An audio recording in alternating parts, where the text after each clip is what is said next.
பிரதமர் ஹரிணி அமரசூரிய முன்னே இன்று முதல் நடைமுறைக்கு வந்த புதிய கல்வி சீர்திருத்தம். ரணிலின் நடிப்பு அவசர சிகிச்சை பிரிவில் மாரடைப்பு என கூறிக்கொண்டு புத்தகத்துடன் வெளியான புகைப்படத்தால் கிளம்பிய சர்ச்சை. செவ்வந்தி, பத்மே உள்ளிட்ட பாதாள உலக குழுவினருக்கு பயம் காட்டிய துணிச்சலான போலீஸ் அதிகாரி, பதறும் அரசியல்வாதிகள். உயிர்த்த ஞாயிறு தாக்குதல் சம்பவத்தில் சானி அபேசேகர குறித்து வெளியான திடுக்கிடும் செய்தி. வகுப்புக்கு சென்று வீடு திரும்பிய மாணவிக்கு நேர்ந்த சோகம். எந்த ஒரு ஜனாதிபதியும் எங்களை இதுவரை வந்து பார்த்ததில்லை. அனுரவை நேரில் கண்டு நிகழ்ச்சியில் அழுத தாய். ரணில் விக்ரமசிங்க இலங்கையில் வரிசை யுகத்தை இல்லாமல் செய்த பெரும் தலைவர். முன்னாள் அமைச்சர் பெருமிதம். 8 மில்லியன் ரூபாய் பெறுமதியான வாகனங்களை திருடிய நபர் சற்று முன் அதிரடி கைது. தொடர்ச்சியாக செய்திகளை தெரிந்து கொள்ள நியூஸ் பெஸ்ட் அப்டேட் சேனலை சப்ஸ்கிரைப் செய்யுங்கள்.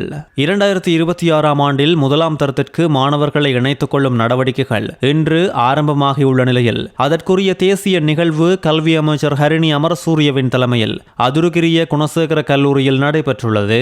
அரசாங்கத்தினால் நடைமுறைப்படுத்தப்படும் புதிய கல்வி சீர்திருத்தங்களின் கீழ் இந்த ஆண்டு முதலாம் தரத்திற்கு மாணவர்களை இணைத்துக் கொள்ளப்படுவதாக கல்வி அமைச்சு தெரிவித்துள்ளதோடு எதிர்காலத்திற்கான முதல் படி என்ற கருப்பொருளின் கீழ் நடைபெறும் தேசிய விழாவில் முதலாம் ஆண்டுக்கு இணைத்துக் கொள்ளப்படும் மாணவர்கள் பதிவு செய்யப்பட்டுள்ளனர்.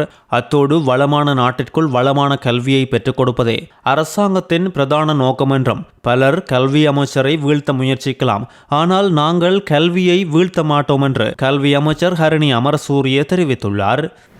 முன்னாள் ஜனாதிபதி ரணில் விக்ரமசிங்க கைது செய்யப்பட்டு சிறையில் இருந்து பின்னர் உடல்நிலை பாதிப்பால் வைத்தியசாலையில் அனுமதிக்கப்பட்டு தீவிர சிகிச்சை பிரிவில் இருந்து புத்தகங்களை வாசித்ததன் மூலம் பொது சொத்து துஷ்பிரயோகம் செய்யப்பட்டுள்ளதாக இவர் மீது குற்றம் சுமத்தப்பட்டுள்ளது. நேற்று கொழும்பு கோட்டை நீதவான் நீதிமன்றத்தில் முன்னாள் ஜனாதிபதி ரணில் விக்ரமசிங்கவுக்கு எதிராக நடைபெற்று வரும் விசாரணைகளை 1 மாதத்துக்குள் முடித்து வழக்கு தொடர நடவடிக்கை எடுக்கப்படும் என சட்டமா அதிபர் கூறியிருந்தார்.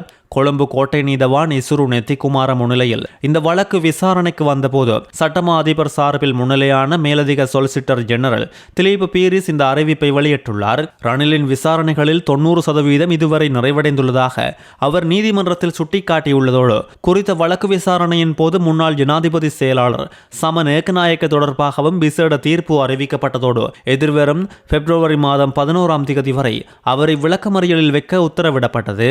வழக்கு நடவடிக்கைகளின் ஆரம்பத்தில் விசாரணை அதிகாரிகளின் சார்பில் கருத்து வெளியிட்ட மேலதிக சொலிசிட்டர் ஜெனரல் சந்தேக நபரான ரணில் நீதிமன்றத்தில் ஆஜராகியுள்ளாரா என்று கேள்வி எழுப்பியுள்ளார். அந்த நேரம் அவர் பிரதிவாதி கூண்டில் அமர்ந்திருந்ததாக பிரதிவாதி தரப்பு சட்டத்தரணிகள் தெரிவித்துள்ளனர். ஆனாலும் திலீப் பீரிஸ் இதற்கு எதிராக கருத்து தெரிவித்து சந்தேக நபர் நீதிமன்றத்தில் இருப்பதற்கு முன் அதற்கான முன் அனுமதி பெறப்பட வேண்டும் என்று வலியுறுத்தியுள்ளார். நீதவானும் அந்த நிலைப்பாட்டை ஏற்றுக்கொண்டு நீதிமன்றத்தில் அமரும் போது உரிய நடைமுறையை பின்பற்ற வேண்டும் என்று ரணிலுக்கு வலியுறுத்தியுள்ளார். மாரடைப்பு ஏற்பட்டதாக தெரிவித்து முன்னர் பிணையில் சென்ற ரணில் தேசிய வைத்தியசாலையின் தீவிர சிகிச்சை பிரிவில் தங்கியிருந்து புத்தகங்களை வாசித்த சம்பவம் மூலம் பொது சொத்தை துஷ்பிரயோகம் செய்துள்ளார் என மேலதிக சொலிசிட்டர் ஜெனரல் நீதிமன்றில் சுட்டிக்காட்டியுள்ளார். முன்னாள் தூதுவர் சரோஜா ஸ்ரீசேன உட்பட 13 பேரின் சாட்சியங்களின்படி ரணிலின் லண்டன் பயணம் ஒரு தனிப்பட்ட பயணம் என உறுதிப்படுத்தப்பட்டுள்ளதாக நீதிமன்றத்தில் சுட்டிக்காட்டப்பட்டுள்ளது. அத்தோடு முன்னாள் ஜனாதிபதியின் செயலாளர் சமன் ஏகநாயக்க தொடர்பாக கருத்து வெளியிட்ட மேலதிக சொலிசிட்டர் ஜெனரல் அவர் ஆவணங்களில் இருந்த தனிப்பட்ட என்ற சொல்லை இல்லாமல் செய்து அதிகாரப்பூர்வ என்ற சொல்லை சேர்த்து மோசடி செய்துள்ளதாக அவர் மீது குற்றம் சாட்டியுள்ளார். சமன் ஏகநாயக்கவுக்காக முன்னிலையான சட்டத்தரணிகள் அவருக்கு பிணை கோரிய போதிலும் 16 மில்லியன் ரூபாவுக்கும் அதிகமான அரசாங்க நிதியை அங்கீகரிக்கும் போதோ அவர் பொறுப்புள்ள அதிகாரியாக உரிய கவனத்தை செலுத்தாததால் பொது சொத்து சட்டத்தின் கீழ் அவருக்கு பிணை வழங்க நீதவான் மறுத்துள்ளார். வலான மத்திய ஊழல் ஒழிப்பு பிரிவின் புதிய பணிப்பாளராக உதவி போலீஸ் அத்தியட்சகர் ரொஹான் ஒலுகல நியமிக்கப்பட்டுள்ளார். சர்வதேச ரீதியாக தேடப்பட்டு வந்த பல பிரதான குற்றவாளிகளை இலங்கைக்கு கொண்டு வருவதில் முக்கிய பங்களிப்பை உதவி போலீஸ் அத்தியட்சகர் ரொஹான் ஒலுகல வழங்கியுள்ளார். கெகல்பத்ர, பத்மே உள்ளிட்ட ஒழுங்கமைக்கப்பட்ட குற்ற செயல்களில் ஈடுபடும் கும்பலை இலங்கைக்கு கொண்டு வருவதில் முக்கிய நபராக செயற்பட்டுள்ள இவர் கணேமுள்ள சஞ்சீவ படுகொலை சம்பவத்தின் பிரதான சந்தேக நபரான இசாரா செவ்வந்தி உள்ளிட்ட குழுவினரை நாட்டுக்கு கொண்டுவரும் பணியை மேற்கொண்ட நேரம் பலரது பாராட்டுகளையும் பெற்றுள்ளார். சர்வதேச ரீதியிலான குற்றப்புலனாய்வு நடவடிக்கைகளில் அனுபவம் வாய்ந்த ஒரு அதிகாரியாக குற்ற கும்பல்களை கட்டுப்படுத்துவதிலும் பிரதான நபராக இருந்துள்ளார். இந்த நிலையில் வலான மத்திய ஊழல் ஒழிப்பு பிரிவின் நடவடிக்கைகளை இன்று முதல் இவர் வழிநடத்த உள்ளதோடு இன்று தனது கடமைகளை பொறுப்பேற்க உள்ளார். இப்படி இவர் ஊழல் ஒழிப்பு பிரிவுக்கு வரும்போது பாதாள உலக குழுவினருக்கு பயத்தை காட்டிய இவரின் வருகை ஊழல் நடவடிக்கையில் ஈடுபட்ட அரசியல்வாதிகளுக்கும் பெரும் அச்சுறுத்தலாக இருக்கும் என்று தென்னிலங்கை தகவல்கள் தெரிவிக்கின்றன. கண்டி கதரளியத்து பிரதேசத்தை சேர்ந்த மாணவியொருவர் பேருந்திலிருந்து கீழே விழுந்து படுகாயமடைந்த நிலையில் சிகிச்சை பலனின்றி உயிரிழந்துள்ளார். கதரளியத்த டிபி லங்கரத்ன தேசிய பாடசாலையில் 12ஆம் தரத்தில் கல்வி கற்ற 17 வயதுடைய அப்சரா தசநாயக்க என்ற மாணவியே இவ்வாறு உயிரிழந்துள்ளார். இவர் கடந்த 17ஆம் திகதி கண்டியில் மேலதிக வகுப்புக்கு சென்று மீண்டும் பேருந்தில் வீடு திரும்பியுள்ள நேரம் பேருந்திலிருந்து இறங்க முற்பட்ட போதே கீழே விழுந்துள்ளார். சம்பவத்தில் படுகாயமடைந்த மாணவி கண்டி போதனா வைத்தியசாலையில் அனுமதிக்கப்பட்டு தீவிர சிகிச்சை பிரிவில் சிகிச்சை பெற்று வந்த நிலையிலேயே உயிரிழந்துள்ளார். விபத்தோடு தொடர்புடைய பேருந்தின் சாரதி போலீசாரால் உடனடியாக கைது செய்யப்பட்டுள்ளார். இவர் கலகதிர நீதவான் நுவான் குணசேகர முன்னிலையில் ஆஜர்படுத்தப்பட்டதை அடுத்து பிணையில் விடுவிக்கப்பட்டுள்ளார். உயிர்த்த ஞாயிறு தாக்குதல் தொடர்பில் குற்றப்புலனாய்வு திணைக்களத்தின் பணிப்பாளர் சிரேஷ்ட போலீஸ் அத்தியட்சகர் சானி அபேசகரவுக்கு எதிராக வழக்கு தாக்கல் செய்ய போதிய சாட்சியங்கள் இல்லை என தெரிவிக்கப்பட்டுள்ளது. நடந்த உயிர்த்த ஞாயிறு தாக்குதலில் சம்பந்தப்பட்ட குற்றவாளிகளுக்கு எதிராக சானி அபேசகர எந்தவித நடவடிக்கையும் எடுக்கவில்லை என்று கொழும்பு மஜிஸ்திரேட் நீதிமன்றம் மற்றும் குளியாப்பட்டிய மஜிஸ்திரேட் நீதிமன்றத்தில் தாக்கல் செய்யப்பட்டிருந்த மனுக்கள் தொடர்பில் அவரை கைது செய்ய முடியாது என்பதோடு அதற்கான போதிய சாட்சியங்கள் இல்லை என்றும் சட்டமா அதிபர் உயர்நீதிமன்றத்துக்கு தெரியப்படுத்தியுள்ளார். அத்தோடு ஈஸ்டர் ஞாயிறு அன்று கடுமையான தாக்குதல் நடத்தப்பட உள்ளதாக உளவுத்துறை தகவல்கள் கிடைத்தும் அதனை தடுக்க நடவடிக்கை எடுக்காததன் காரணமாக குற்றவியல் ரீதியாக கடமையை புறக்கணித்தமை உள்ளிட்ட குற்றச்சாட்டுகளின் அடிப்படையில் முன்னாள் பாதுகாப்பு செயலாளர் ஹேமஸ்ரீ பெர்னாண்டோ மற்றும் முன்னாள் போலீஸ் மா அதிபர் பூஜித ஜெயசுந்தர ஆகியோருக்கு எதிராக சட்டமா அதிபரால் தாக்கல் செய்யப்பட்ட வழக்கை மார்ச் 23ஆம் திகதிக்கு அழைக்குமாறு கொழும்பு மேல் நீதிமன்றம் திங்கட்கிழமை உத்தரவிட்டிருந்ததும் குறிப்பிடத்தக்கது. முன்னாள் ஜனாதிபதிகள் ஆட்சியில் நாட்டின் அபிவிருத்தி என்பது இல்லாமல் இருந்துள்ளதோடு நாட்டின் நகர்ப்பகுதிகளில் உள்ள மக்களின் வாழ்க்கையை மட்டும் பார்த்துவிட்டு செல்லும் ஜனாதிபதிகளோடு பார்க்கும் பொழுது ஜனாதிபதி அனுரகுமார திசாநாயக்க அனைத்து மக்களையும் நேரடியாக சென்று சந்தித்து அவர்களின் வாழ்வாதாரங்களை உயர்த்தும் முயற்சியில் தொடர்ச்சியாக இறங்கியுள்ளார். கம்பளை தொரகல பீகோக் ஹில் குடியிருப்பின் ஸ்ரீ போதிராம விகாரையில் டித்வா சூறாவளியால் சேதமடைந்த மதத்தலங்களை புனரமைப்பதற்கான ஒன்றிணைந்த உறுதியுடன் கட்டியெழுப்புவோம் தேசிய வேலை திட்டத்தின் ஆரம்ப நிகழ்வில் ஜனாதிபதி அனுர கலந்து கொண்டுள்ளார். தைப்பொங்கல் நிகழ்விற்காக அண்மையில் வடக்கிற்கு சென்று ஜனாதிபதி ஆற்றிய உரை பேசுபொருளாகிய நிலையில் மலையக மக்களிற்காக பேசிய உரையும் தற்போது பேசுபொருளாகியுள்ளது. குறித்த நிகழ்வில் பங்கேற்ற பெண்ணொருவர் எந்தவொரு ஜனாதிபதியும் இதுவரை எங்களை பார்க்க நேரில் வந்ததில்லை என்று நெகிழ்ச்சியாக கூறி அனுரவை கையெடுத்து கும்பிட்டுள்ளார்.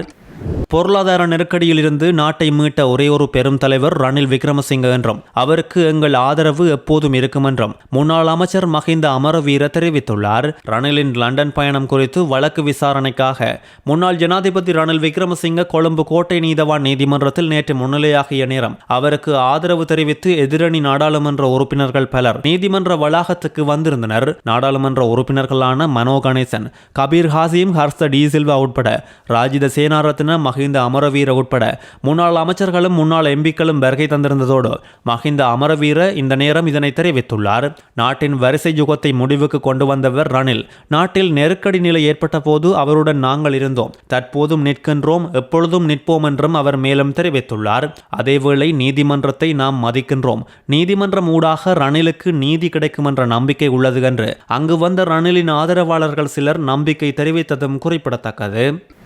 வாகன திருட்டு தொடர்பாக தேடப்பட்டு வந்த சந்தேக நபர் ஒருவர் கெஸ்பேவ பகுதியில் வைத்து உரகஸ் மன்ஹந்திய போலீசாரால் நேற்று அதிரடியாக கைது செய்யப்பட்டுள்ளார். கிட்டத்தட்ட 8 மில்லியன் ரூபாய் பெறுமதியான கார் ஒன்று திருடப்பட்டமை தொடர்பில் கடந்த ஆண்டு 10ஆம் மாதம் 21ஆம் திகதியன்று உரகஸ் மன்ஹந்திய போலீஸ் நிலையத்தில் முறைப்பாடு அளிக்கப்பட்ட நிலையில் இது தொடர்பாக விசாரணைகள் தொடர்ந்து வந்தது. திருட்டு சம்பவத்தோடு தொடர்புடைய சந்தேக நபர் உரகஸ்மன் ஹந்திய போலீசாரால் நேற்று கைது செய்யப்பட்டுள்ளதோடு சந்தேக நபர் உரகஸ்மன் ஹந்திய யட்டகல பகுதியைச் சேர்ந்த 44 வயதுடையவர் என்றும் தெரிவிக்கப்பட்டுள்ளது. சந்தேக நபர் எல்பிட்டிய மற்றும் பத்தேகம போலீஸ் பிரிவுகளில் 2 முச்சக்கர வண்டிகளை திருடியுள்ளதோடு ஹோமாகம பகுதியில் 2 மோட்டார் சைக்கிள்களை திருடியுள்ளமை விசாரணையின் நேரம் தெரிய வந்துள்ளது. சிறுவர்கள் தொடர்பாக மொத்தம் 10,455 முறைப்பாடுகள் தேசிய சிறுவர் பாதுகாப்பு அதிகார சபையில் கடந்த ஆண்டில் பதிவு செய்யப்பட்டுள்ளதாக தெரிவிக்கப்பட்டுள்ளது. பதிவு செய்யப்பட்ட குறித்த முறைப்பாடுகளில் 545 முறைப்பாடுகள் பாலியல் துஷ்பிரயோகம் தொடர்பானவை, 231 முறைப்பாடுகள் கடுமையான பாலியல் துஷ்பிரயோகங்கள் தொடர்பானவை. அது மாத்திரமில்லாது கடந்த வருடத்தில் 79 கட்டிலமை பருவ கற்பங்கள் மற்றும் 3 கருக்கலைப்புகளை சபை பதிவு செய்துள்ளதோடு கடந்த ஆண்டில் 9 சிறுவர் திருமணங்கள், 38 பாலியல் வன்கொடுமை வழக்குகள், சிறுவர்களை இலக்கு வைத்து நடத்தப்பட்ட 150 இணையவழி துஷ்பிரயோக சம்பவங்கள், 20 சிறுவர் உயிர் மாய்ப்புகளும் பதிவாகியுள்ளது. பிறப்பு சான்றிதழ் இல்லாத குழந்தைகள் தொடர்பாக 42 முறைப்பாடுகளும் பதிவாகியுள்ளது. இந்த புள்ளி விவரங்கள் இலங்கையின் சிறுவர்களின் பாதுகாப்பு குறித்த தொடர்ச்சியான கவலைகளை எடுத்துக் காட்டுவதோடு தொடர்ச்சியான விழிப்புணர்வின் அவசியத்தையும் எடுத்துக் காட்டுகின்றது என சபை தெரிவித்துள்ளது. இலங்கையில் பாடசாலை மாணவர்கள் தொலைபேசி பாவனையில் மூழ்கியுள்ளனர். இது மாணவர்களின் எதிர்காலத்தை பாதிக்கும் ஒன்று. 12 வயதுக்குட்பட்ட சமூக ஊடக பயன்பாட்டை கட்டுப்படுத்துவது குறித்து அரசாங்கம் தீவிரமாக இப்பொழுது அவதானம் செலுத்தி வருவதாக சிறுவர் மற்றும் மகளிர் விவகார அமைச்சர் சாவித்ரி போல்ராஜ் தெரிவித்துள்ளார். சிறுவர்கள் இணையத்தை பயன்படுத்துவதன் ஊடாக ஏற்படும் பல்வேறு ஒழுக்கக்கேடான சம்பவங்கள் இப்பொழுது அதிகரித்து வருவதை கருத்தில் கொண்டு குறித்த நடவடிக்கை எடுக்கப்பட உள்ளதாக சுட்டிக்காட்டியுள்ளார். சிறுவர்கள் மற்றும் பாடசாலை மாணவர்களுக்கு சமூக ஊடக பயன்பாட்டை தடை செய்வது தொடர்பில் ஏற்கனவே பல்வேறு நாடுகள் சட்டங்களை அறிமுகப்படுத்தியுள்ளது. அதனை பின்பற்றி இலங்கையிலும் 12 வயதுக்குட்பட்ட சிறுவர்கள் கைபேசி பயன்படுத்துவதை முழுமையாக தடுத்தல் மற்றும் சமூக ஊடக பிரவேசத்தை தடை செய்தல் குறித்து தற்போது ஆலோசனைகள் ஆரம்பிக்கப்பட்டுள்ளதாக தெரிவித்துள்ளதோடு சிறுவர்களுக்கு எதிரான இணையவழி குற்றங்களை தடுப்பதற்கான புதிய சட்டம் ஒன்றை அறிமுகப்படுத்த அண்மையில் அமைச்சரவை அங்கீகாரம் வழங்கியுள்ளமை குறிப்பிடத்தக்கது. இந்தியாவில் பரவி வரும் நிபா வைரஸ் தொடர்பில் இலங்கை மக்கள் தேவையற்ற அச்சம் கொள்ள தேவையில்லை என்று சுகாதார பிரதி அமைச்சர் வைத்தியர் ஹன்சக விஜயமுனி தெரிவித்துள்ளார். குறித்த வைரஸ் தொடர்பாக இலங்கை சுகாதார பிரிவினர் கடும் அவதானம் செலுத்தியுள்ளதாக அவர் சுட்டிக்காட்டியுள்ளார். இது வௌவால்கள் மற்றும் பன்றிகள் போன்ற விலங்குகளிடமிருந்து தொற்றும் ஒரு வைரஸ் என அடையாளம் காணப்பட்டுள்ளதோடு இதனால் வரும் இறப்பு விகிதம் 40% முதல் 75% வரை இருப்பதாக தெரிவிக்கப்பட்டுள்ளது. நிபா வைரஸ் மனிதரிடமிருந்து மனிதருக்கு பரவக்கூடியது என்றாலும் அதன் கடத்தல் மிக குறைந்த அளவிலேயே இடம்பெறுகின்றது. ஆசிய பிராந்திய நாடுகளைப் போன்றே இலங்கையும் இந்த வைரஸ் தொடர்பாக அவதானம் செலுத்தியுள்ளதோடு இது தொடர்பில் எந்தவித அச்சமும் கொள்ள தேவையில்லை என சுகாதார பிரதி அமைச்சர் வைத்தியர் ஹன்சக விஜயமுனி தெரிவித்துள்ளார்.